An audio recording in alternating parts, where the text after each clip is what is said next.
Ito muna tayo kay Vince Dizon, mga bossing. Meron palang utos sa kanya ang Pangulo. Madami pong matutuwang mga motorista dito, mga kababayan.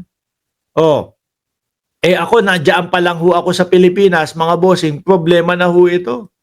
Ano po, ayan, sa ating mga motorista, makakaasa kayo ngayon, no? Ngayong pinilit tayo ng Pangulong Bongbong Marcos na gumawa ng paraan para sa pabilisin ang release ng plaka. O yan. Alam niyo ho, mga kababayan, nag-uumpisa pa lang ho ako mag-vlog. Problema na ho yan dati pa no? Actually, nung nag-uumpisa pa lang ako mag-vlog, umpisa na din yung problemang yan. Mga may 4 na taon o ilang taon na din ho, mga kababayan. Hindi naman din po niresolba ng dating Pangulo. Bagkos nung nandyan po ako sa LTO, mga bossing, siguro mga panahon ho iyon ng, ilan na ba yun? Mga 2018? Mga 2018. Wala namang ulan, pero naliligo ka doon sa loob ng LTO. Ang init. Ang init. No? Biruin mo, nag-renew ako ng lisensya ko. Oh. Nung nag-renew ako ng lisensya ko, di natapos ako. Pumunta ako ng alas 6 o alas 7 ng umaga doon sa LTO. Natapos mga kababayan, alas 4 ng hapon. Sabi ko, okay, at least matapos lang din. Ano? At least matapos lang din. Pero ang natanggap ko, resibo lang Wala pa din yung ID. Sabi ko, problema pa din pala ito. So sabi, sige, tumawag ka after ilang buwan, no? Lalabas na yung ID mo. Ay, mga kababayan, na-expire na ho lahat yung lisensya. Hindi pa din available yung pinaka-ID. Ano? Wala, hindi na-resolve. Dito lalo tayong hanga, mga kababayan, pag ito pong problema na ito, plaka, o ano pa, lisensya, o yung mga yan, pag na-resolve po. Dahil, sabi nga po kay Vince Dizon ng ating Pangulo, gumawa ng paraan para mabilis ma-release yung mga plaka. Ito kung ilang araw, maximum 3 days. Maximum 3 days, makukuha nyo na ang inyong mga plaka. Biruin nyo yun. No? Pag yan natupad, mga kababayan, mas lalo pong hahangaan ng Pilipino. Unti-unti pong mga problema ng ating bansa ay nasusolusyonan Diba? Idol, motor ko nga, 2016 model. Wala pa rin plaka. Ewan ko lang kung magkakaroon pa ba ng plaka. Tingin ko eto, dahil simula at talagang pinuporsige. Balik ko tayo dito. Sabi dito, maximum 3 days, makukuha ninyo na ang inyong mga plaka. Noon, kailangan pang maghintay ng ating mga kababayan para sa kanilang plaka at ORCR. No? Taon ang bibilangin. Ngayon, mas mabilis na.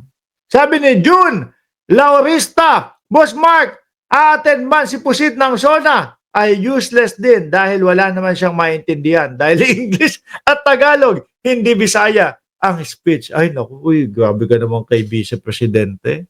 Ano? Anyway, isinare ko lang ito dahil po unang-una magandang balita po yan para sa ating mga kababayang mga motorista Nasaan ba yan? Hindi na nakita. Ayan.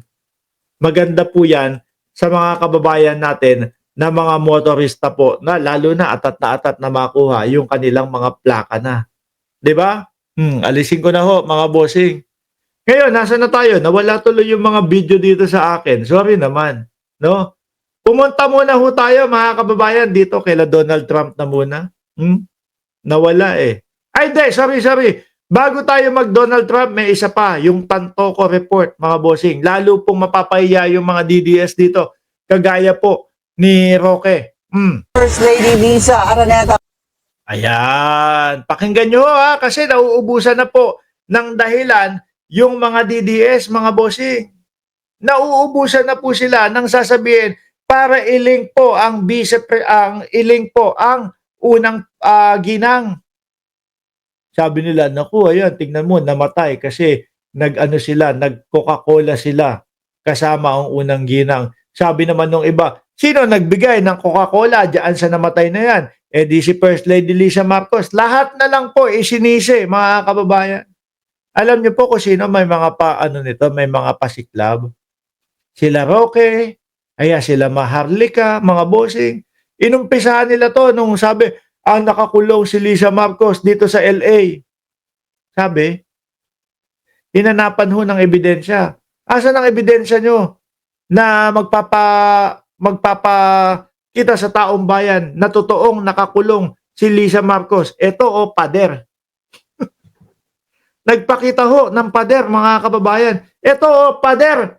Diyan sa likod ng pader na yan, nakakulong si Lisa Araneta Marcos dahil nadawit o sabit doon sa pagkamatay ni Tantoco.